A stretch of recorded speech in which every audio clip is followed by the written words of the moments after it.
So the storm is currently blowing through the garden. I thought I'd just come out and do a quick YouTube on this one while it's blowing through. It's been at it for the last 2 days really, and the winds have been, well, quite ferocious really, and the rain with it. Lots of rain, in fact too much rain to be quite honest.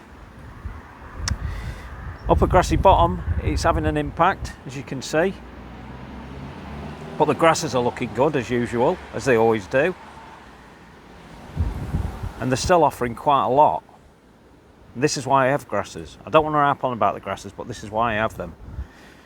Now, one thing I always tell you is that at this time of year the Millennials will look after themselves basically, and this is what they do. They collapse completely. Now the storms help to blow them down a bit quicker, but they were inevitably going to collapse anyway, and then all you do is simply go and collect all that up. So I've escaped quite well really. I don't think it's done too much damage. I know it's blowing from a different direction because these two chairs here that you can see on the floor, they don't normally blow over. It's usually the opposite two chairs that blow towards me. So it's coming from a different direction, I think. Well, it must have. Generally it's looking good though. Now evergreens again, I'm going to go into evergreens again to tell you that at this time of year, when we winter like we have done now, the evergreens really are invaluable in the garden. And if you're a newcomer to gardening, and you really need to get into your evergreens. So remember, there's a lot of dark nights in the UK, a lot of cold days, a lot of days when all your perennials will be dying back. So you've got to account for this. You've got to put some evergreens in. So this is a good example actually. To the left there, that's euphorbia, and then to the right there's Pinus mugo. Where is it? There is. So there's Pinus mugo. So you need, these are evergreens, so you need more of these things in your garden to give it more interest. Now I talk about euphorbias quite a lot because I really do like euphorbias. I have quite a lot of euphorbias in this garden, and this one's Miner's Merlot. And I wasn't sure about this one at first, but it seems to be coming up trumps now. And it's a nice colour as well. It never looks as good through the camera as it does when you look at it in the garden. It just doesn't look the same. It's actually more deeper than you're looking at through there, or what I'm seeing through the camera. But it's a nice small euphorbia. Now I always talk about this euphorbia, and this is my own euphorbia. This one's Malachi, and it's lovely, and it has a good structure, always has had, but it never flowers for me. It used to flower, but it never flowers anymore, and all the cuttings I've taken from the plant don't flower either. I've had the odd one that do, but they only ever send out one flower, and that's pretty much it, so I don't worry about it. What I like is this colour here, beautiful. And that's a purpley red colour. But what it also has as autumn approaches, in fact pretty much through the year, is it has this, let's get back closer because it seemed to have lost that colour then. The camera plays about with this, loses its colour, it's ridiculous. Anyway, so it has a powdery blue colour, more powdery blue than is appearing on here. And as autumn approaches, that stands out more and more. But when we get the cold weather, we get that little purpley red tinge to the top of every single one of those stems, which is why I like it.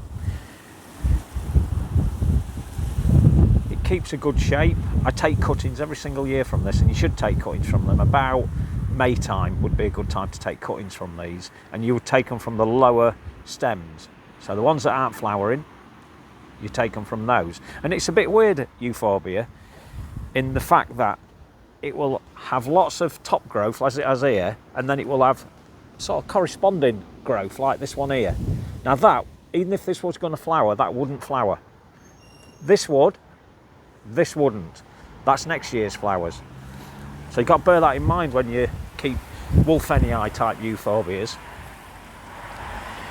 Now I've always said that one of the parents for Malachi is this one, and you can see why now. And it's called Purple and Gold. And you can see it's got a similar tinge to it. Actually, I don't think it's as good. I used to think it was better than mine on Malachi, but I actually don't think it is now. I'm starting to wonder whether Malachi is a lot better. Now, I know that purple and gold must be one of the parents, because at the time that's what I had. I had purple and gold in the garden. I had lots and lots of excellent cultivars at the time. I was a bit of a collector of them. And one of them was also Lambrook Gold.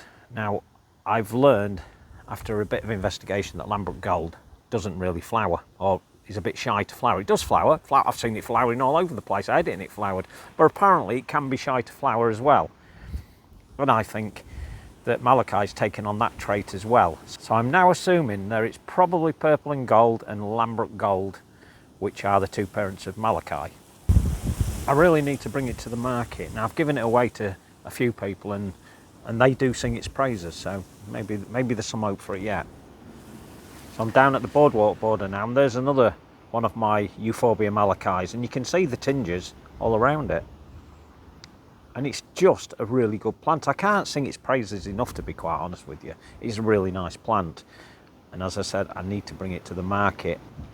I am starting to ask around whether anyone would be interested in taking that on, but it's difficult because Euphorbias, they're not pretties, are they? Especially the Wolfenii, and especially this, if it's not going to flower.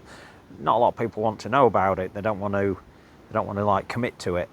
So maybe I'm going to have to bring it to the market myself and start selling it, which I will intend to do eventually.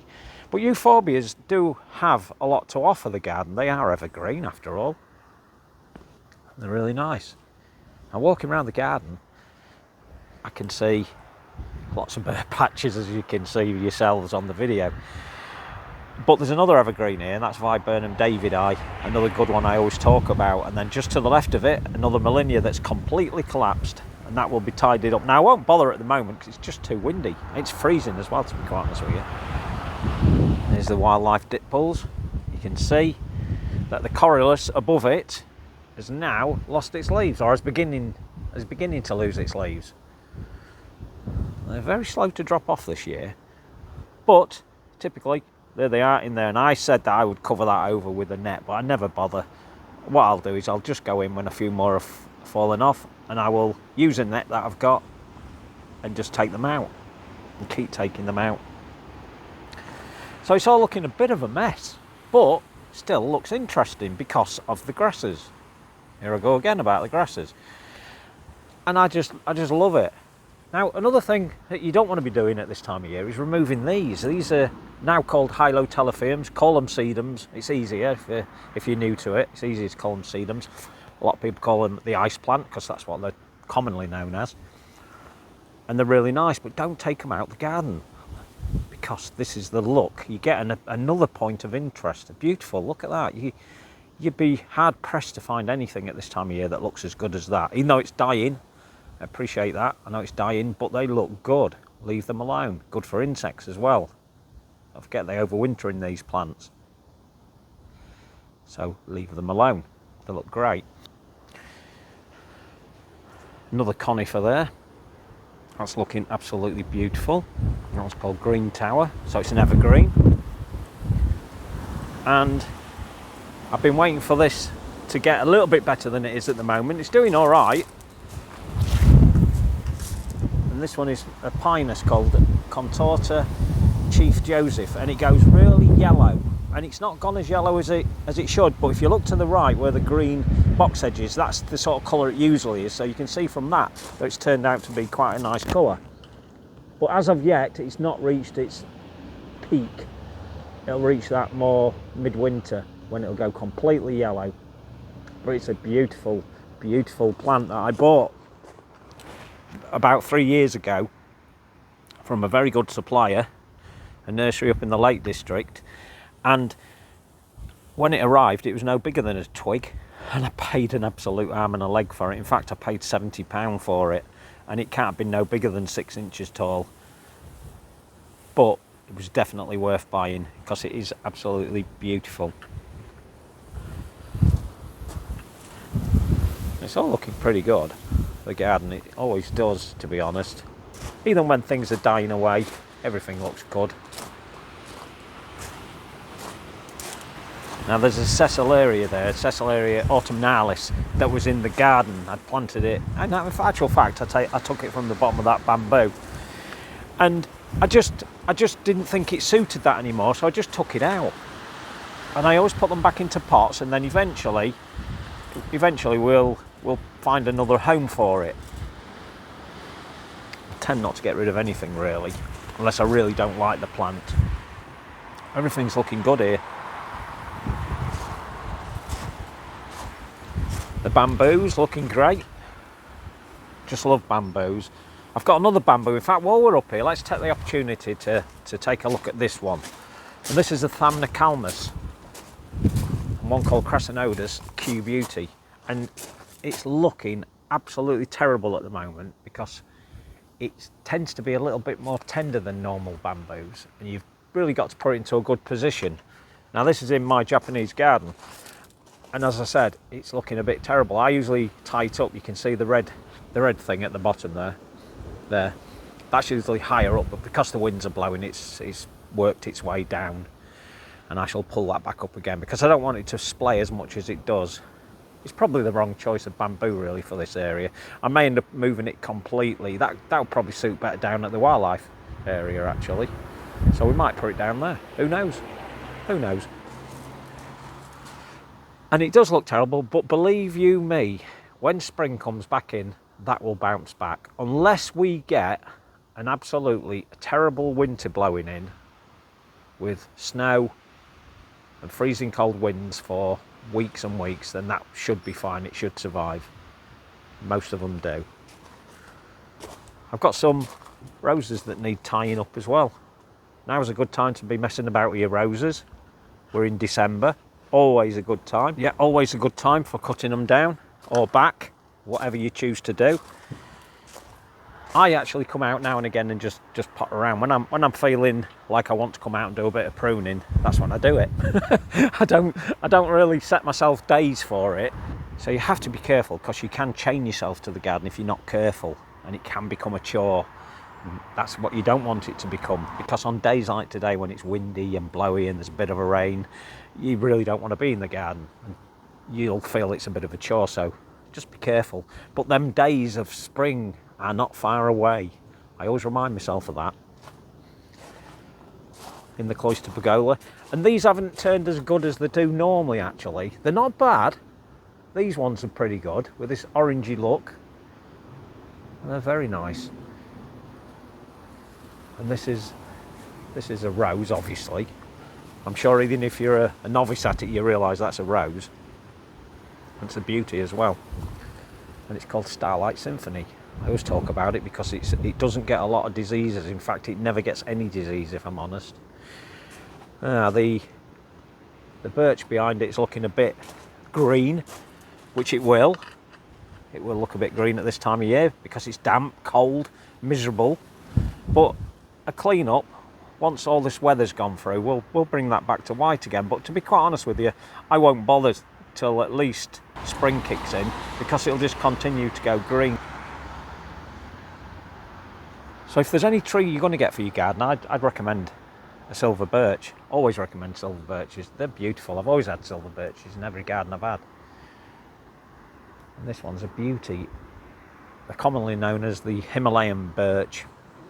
Beautiful to go this white colour. Now if you're looking for the white to come in earlier, I suggest you get one called Snow Queen. That can start going white within 3 years, whereas this particular one has taken about 4 or 5 years. In fact, generally they'll take about 7 years. It depends on the variety. But it's a nice one.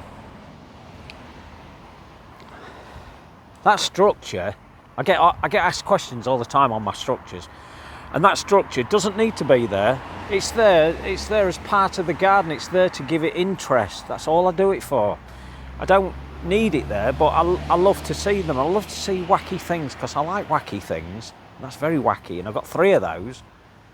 There's a lot of leaves at the minute. If you've got trees, like say an oak tree in your garden and it's on the grass, or there's a lot of grass around and it comes onto it, I'd recommend that you get rid of those leaves on a regular basis. Don't let them build up because they will kill away the lawn. But as we all know, you can't fully kill a lawn at all. So, you know, maybe it'd be okay if you left a few more. But look, you can see them there. Look at that. Too many. Just too many. Does me head in at times. But I'm not going to go around sweeping that up yet because there's still a lot of leaves to drop. Another euphorbia here. This one's the Bob Brown selection. And I was talking earlier about how when you take cuttings you choose certain ones, and if you look into the middle of that, all of those are perfect for cutting next year around, as I said, May time. Whereas the big ones, they are flowers waiting to be set. Now we can show you a good example now because they're already doing it. There you go. Now that is going to be a very long flower that will at first droop, and then it will pick itself up, and often they will stand upright, and they have a lovely, lovely yellow colour, and they're very nice, very nice. There's another evergreen, a little shrub, can be a tree. That's an arbutus, beautiful. There's a label still on it, so we'll show you what it's likely to become, or what fruit it's likely to show you if they're still there. They are still on it. There you go. So that's what fruit you get off of it. And it's a lovely, lovely shrub. Now I'm going to try and keep that to a certain size. I'd say if I can keep that at about 5-6 foot, I'll be happy with that. And if I want to keep it to that size, I'm probably going to have to intervene and do a little bit of pruning. But it's a lovely evergreen. Behind it there's the sambucus, the elders that I have. And looking at them at this time of year is a good time to assess whether or not you need to do any pruning. Now, there is some pruning that needs doing here. I like to have odd numbers on branches, and this will be no exception, so I'll make sure that there's an odd number. Not that it affects it at all, it's just my OCD kicking in. But I've spotted there's one of the branches that is likely to come off, and it's this one with the leaves on, so it's got tangled up. So it's really, see if we can show you. I know I'm moving around a bit, you just have to forgive me for that. So that branch there is it, there it is. That branch there, that's the one that's likely to come off. Let's zoom up there. So it's not doing much. It's a spindly little one, which is fine, but really it could do with coming off. So when I take that off, which could be any time now to be quite honest with you, wouldn't hurt, I'll probably take it right back into here. Forgive the coloured fingers, I've been painting. So that there is where I shall take it off, and then I will selectively prune one or two others and see what we can achieve. Now there's the mother plant, and I'm always taking chunks off of her because it really does need some sort of a control, or it becomes just a mess, a congested mess. So I always intervene. And when you see certain gardens, you'll think, wow, it's so beautiful, that garden, and you think, oh, I hope mine turns out like that one, but they won't. This one here, I'm always telling you that without your intervention, it's just going to end up looking a mess. So you've got to get in there. Now's a good time because it's winter, you can see the structure and the bones of the actual elder itself, and it's a good time to get in there and start clipping back. Don't do too much heavy pruning at this time of year because we never know whether we're going to get any real heavy snow, and if we do, then we're pretty stumped, aren't we? Roses on the top there. Now I'm going to have to get in there again and start clipping back. I'm still forming the framework of that rose, and it's working quite well. You can now see how it's starting to work, how I've been bending things in and moving them, getting them right, and they're starting to look good. The polo, well, that's looking great, isn't it? Look at that view from there. Still a bit mucky, that glass, but it gives another view. It's something really interesting to look at. And remember, the idea is that the roses themselves will create a massive leaf during the summer, and you will have to go up to the polo to view through it, and it gives you an altogether different view. Something to look at. I think it's interesting. The Cal Forsters are looking good still. You know I always go on about this one, but I love it. That's why I go on about it. It's just literally 10 months, if not 11 months of interest, that plant. And I'll bet me bottom dollar there'll be some new growth already starting at the bottom. Yeah, there is on some of them. As you can see, the green growth in some of them. The other plants you can see, these are alliums. These are allium summer drummer. They're very, very early. They're always early. They're not early this year, they're early every year. So it's a bit cold at the minute. I'm freezing. Plant pots are being blown all over the place. Kathy poked her head out the window this morning. She said, oh, your plant pots are all over. I says, I know, that's where they're going to stay. I'm not moving them. Don't bother moving your plant pots on windy days, just leave them.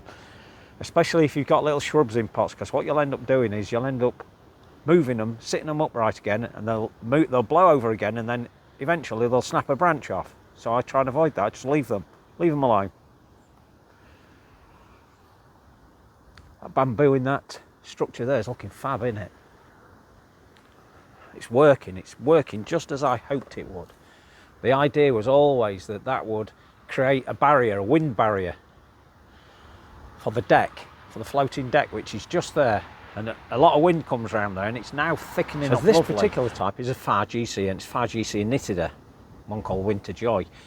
And these make very good hedging bamboos, and you can clip them like a hedge. You can take the top, you can run a straight line at the top there and make it look like a hedge, and you can side cut it as well. But I hate that. I hate to see stuff like that. Just leave it like that. Let it be a bit unkempt. It's a lot more interesting when it's like that. But it does make a nice edge. And the wildlife area, what can I say about it? Not a lot since we did the last video. We showed you a bit on this. Now it's simply a bit of time, a bit of jiggling around still. A lot of cleaning. Oh, one thing I can show you is what I actually did do was put the water feature in. A simple dustbin lid, which looks good on that dolly tub. The bit below it would be a dolly tub where you wash your clothes originally, and then that's just a metal dustbin lid, and it fills itself up like it does at the minute because it's been so rainy. It just fills itself up, so I don't bother much with it. But there you go, a nice little wander on a very, very stormy day, and it really is stormy. So we'll just take a wander up through the garden so you get to just see the views that I get as I come up and down, which I love. I love walking around the garden. I'm always walking around just looking. If I'm not working in it, then I just do literally walk around looking at things. I'm planning, I'm plotting all the time. All the time. There's always something to do in the garden, even on days like today.